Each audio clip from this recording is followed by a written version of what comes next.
Hey, what's up, everybody? Pat here. Grateful recovering alcoholic and addict, just like every day, my friends. Guys, please don't forget to subscribe. Subscribe. Give the video a like. Leave me a comment, and by all means, share it with somebody. Make it something out of it. Sorry, tripping over my words again. How is everybody today, guys? Now the Just for Today NA meditation is about. It's titled the G Word, which is basically how in recovery the recovery group tend to refer to your higher power as God, and that's something I talk about here all the time, guys. It's so incredibly important to find your higher power, and I don't box anybody out. I don't care what you call it, and I don't mean that disrespectfully. I mean, if you're Buddhist, if you're Indian, if Ganesh, Allah, Muslim, Jewish, it makes no. At the end of the day, it makes no difference from one to the other. It's incredibly important, right? Because it gets you to be part of something, and that's literally what I found, guys. We're going to talk about a little bit today. I was the guest speaker at my home group, my AA meeting. On Tuesdays, they do a speaker meeting, and I had signed up for it back when I got 90 days of continuous sobriety, and today was my day to come up and speak, and as a matter of fact, it just happened to coincide. It's the first meeting I've been to since I was capable or eligible to pick up my 6-month chip, and I got my 6-month chip today. And I got to speak at the meeting, and it was great, guys. And I tell you what, I'm gonna come right out and admit it right away. I don't know why, because I feel so good. But when I talk about it, and it's funny, guys, when I talk about my history, I have no problem with it. But when I talk about my recovery, my early recovery, I get choked up every time.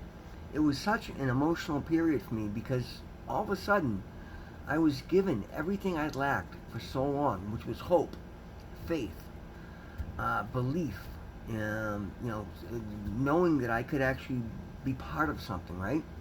And for some reason, not that I was having a hard time with it, not what I've said. I've told this, it's all stuff I've talked about 100 times. And I mean, I can talk about being thrown in prison and in car crashes and living on the street homeless and the tragedies and the traumas that I've endured during all those things without a problem. But when I start talking about, when I started to pray, and when I get into rehab, and when I started building this the early part of this 6 months, guys, I get emotional about it, and I'm not even 100% sure why, but other than the fact that this is where my rebirth, and this is what I truly consider what I'm going through is a rebirth. This is where I started to find who I am, and started to believe that I was deserving what everybody is deserving of, guys. I literally looked at myself in such a subpar light for so long. And that's why I allowed myself to get into this the situations I was stuck in for as long as I did, because I didn't give myself any credit. I didn't place any value on the person that I was. I put all the value that I had in myself was strictly on what I produced as a as a product, as a work. That was literally, and that's terrible. Nobody should feel that way, guys. If I can stress anything to anybody watching these videos, you are beautiful. You are loved. You are worthy and deserving of everything beautiful this life has to experience. Now, that being said, if you're out here committing crimes, and I don't care about the law, I mean, yes, I can't say that. I guess I do care about the law today. But if you know you're doing something wrong, then stop that, because you're only holding yourself back, guys. We are so much the masters of our own fate, and that's something I didn't want to believe, because then I had to take accountability for everything I'd done for so long. I very much came into, as a matter of fact, one thing in early recovery, I was trying to put it all in God's hands, because that gave me the strength, because I didn't have the hope in myself. And today, I still put a huge part of it, because, guys, it was getting in alignment with the part of me that is an extension of Source itself, of God itself. And the fact that I am made in God's image in some way, shape, or form, just like we all are. And I'm starting to get on my feet and starting to put some good decisions together under my belt. And I'm starting to build some good characteristics, and I'm getting stronger. But again, I still have full faith, because I fully understand it was my belief in my alignment in my higher power that got me to where I am today. And it's funny. It was actually in the beginning of the meeting today. There was almost nobody there, and I'm like, okay, this won't be bad. There's almost nobody here. And before I got a couple minutes in to speak, and the room was absolutely packed. And at one point, I could feel myself starting to get choked up. And I'm like, oh, what are we going to do here? I don't want to. And I'm like, you know what? It doesn't matter. Like, there's nothing I can do about it. And this is my home group. It's my family. Like, yeah. And I literally stopped at one point. I said, sorry, guys. I'm, just talking about this shit. I get emotional. I numbed myself for so long that I didn't. It used to be the standard joke. Oh, I have one feeling, and you just made it mad. And that's how I look at life, guys. Everybody that knows me used to be like, man, you're so stoic, you're almost robotic. Do you have emotions? Does anything get to you? And today I can't talk about the love that I found aligning with my higher power without getting choked up, and I got no problem with that, guys. I literally put it right out in front of everybody, rather than trying to, trying to tough it out. I'm like, hey guys, forgive me, I'm getting choked up. You can clearly hear it in my voice. I'm just, I get emotional about this stuff because it means the world to me. It's my life. That is what I'm fighting for at the end of the day, guys. I'm fighting for my life. And I get on here and I do these videos, guys, to help other people, but also to help me. Don't ever think for a second that I'm up here preaching from a pulpit because I've got it all figured out and I've made it. Because nothing could be further from the truth, guys. I do this because it keeps me in alignment with the lessons that I'm teaching you, because I'm learning them myself as I go. And I'm willing to share them because I'm proving day in and day out that they work amazingly, amazingly well. It was so beautiful after I spoke, and I got up and got my chip, and people that I would have never thought would have anything, would have gotten anything out of my message were speaking afterwards, and every one of them, took the time to talk about a different part of my story and things that they found shocking. And the overwhelming majority of the message was the fact that people were shocked at how much I've been through, because they only seen me. Most of these people all of these people only have known me in my recovery, and I'm a very upbeat and very energetic. I put a lot of work and I put a lot of effort into my recovery, and I'm very, very excited about it. I'm passionate about it, and I'm very high energy.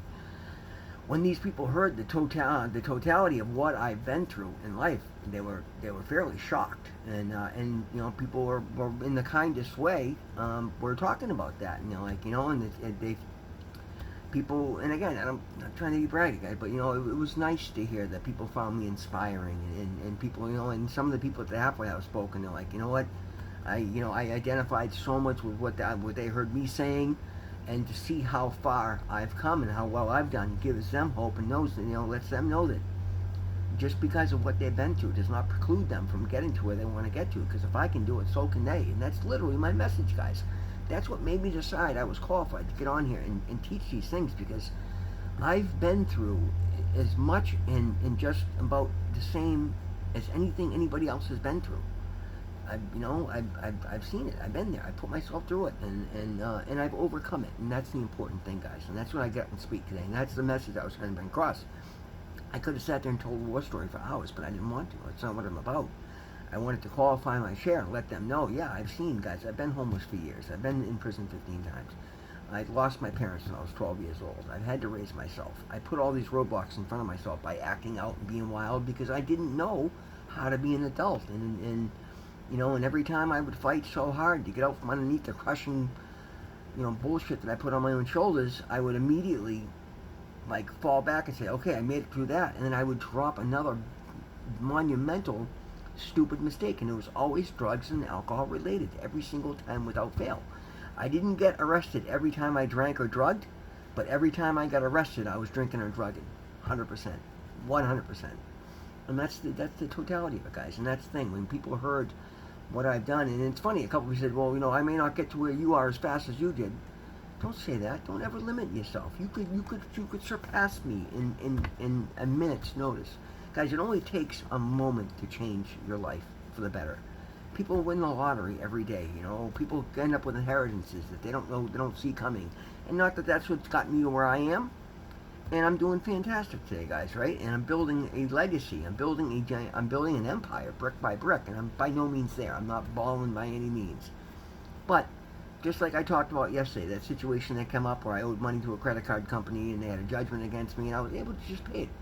That was a big deal for me, guys. It's just typical adult behavior. But you know what? To not duck it, to not have it blow up my face, to not hide from it. In the past, I'd be taking money out of the bank and hiding cash and saying, "Oh, let them come in." No, I'm not gonna put my life and all my progress on hold over a delinquency that I created myself. I negotiated it down and I paid it on the spot, and now it's done. It's over with.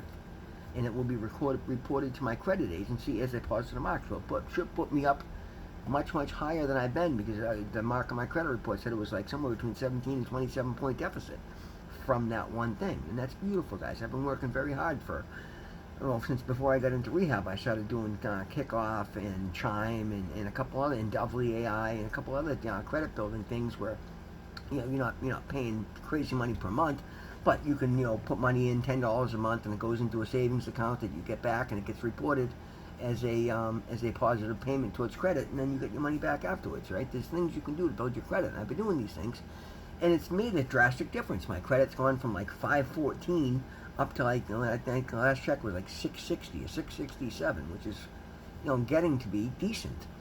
And paying that off yesterday is going to put me up into the good range, which is great. And for the first time in my life, I'll have a good credit rating. I could never say I've had that in my life. But that's the thing, guys. I'm doing all these things today, and it's all because it all started with saying a prayer that night. It all started with being willing to do the work. I'm so used to doing what I do that I don't see myself as being exceptional or going over the top. And then I talk to people, and then people come back and give me feedback, and they're like, "No, really, you are. You take it to a level not many do." And I guess I have. I started the channel. I do this daily. But guys, I love what I'm doing. That's the key. I love who I'm becoming, and I maybe not everybody has had the problems with self-esteem that I have, because I've always known that I was capable of great things, but being capable of not and then not doing them does not make you feel good, guys. And I didn't feel good for a long, long time, and I didn't know how. I don't know what made me so terrified, because guys, I had no problem fighting for somebody else, but I would never fight for myself. I just thought I wanted to show I was tough enough to rise above. No, that's crap, guys. You know what? Everything hurts. We all, you can say it washes over you, but everything affects us, every single one of us. And it's important to be kind and considerate, and to be a good person. And I do. I go out of my way to try and be a good person wherever possible. Help as many, regardless, not what they can do for me, because I don't look for blessings from other people. I look for blessings from the universe, because that's the way I see it, guys. I'm in alignment. And that means as long as I continue to do the next right thing without putting a predetermined outcome on it, I know that good things are going to continue to happen to me. And that's all that's happening, guys. It's day after day. I'm getting better. I'm looking physically better. I'm getting physically stronger. I'm getting physically healthier. I feel better. Mentally, I'm getting sharper. Today, I was working on one of my Harvard classes, and I had to write a 600-word op-ed, which is like a opposite of the editorial that they used to have in newspapers. And I did it about addiction, because of course this is the subject that I'm passionate about. And guys, at the end of it, as a matter of fact, I gotta see if I can. I know it's on my computer here. I'm gonna see if I can print it out, and I'm gonna put it in the community page on my channel. Because guys, I was absolutely shocked with what I've learned taking this course at Harvard. I wrote that thing out, and I was absolutely blown. It's only the rough draft. It's not even the final yet. But it showed me that I'm actually learning the stuff that I'm taking, and like literally, I do things today. I look back and I go, wow, like who is that? Like who am I becoming? And I say it in the nicest, lovingest way, and I talk highly of myself because I'm proud of myself for what I'm doing, and that's what's making the difference, guys. When you thoughts become things, thoughts becomes feelings, and feelings become personality traits. So if you think better of yourself, and then you go out and you act better, you become better, and then your life gets better, and your situations get better. Guys, it's literally, it all starts and ends with your willingness to do the work, your willingness to find and develop a relationship with your higher power. Again, you can change things up, you can change small details to fit your situation, but it is the culmination of everything, doing it together, guys. It takes not crazy effort, or at least what I don't consider crazy effort, but it takes constant, just steady. I'm not sure the word I'm looking for here, but consistency. I'm sorry, that's what I'm looking for. I have consistently tried to get better and do better and step up every day. And over the course of 6 months, it's starting to culminate. It's starting to add up and starting to make a difference.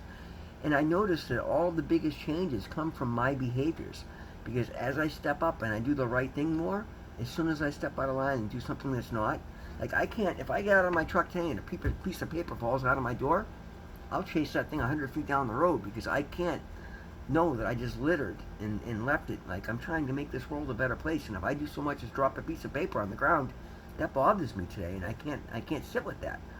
If I go, as a matter of fact, I'll give you another example. I just went over. We have some new tenants in one of the apartments here, and the three nice young girls from Alabama. I don't know if they're up here working their college. I try not to get too involved because I don't want to come off as inappropriate.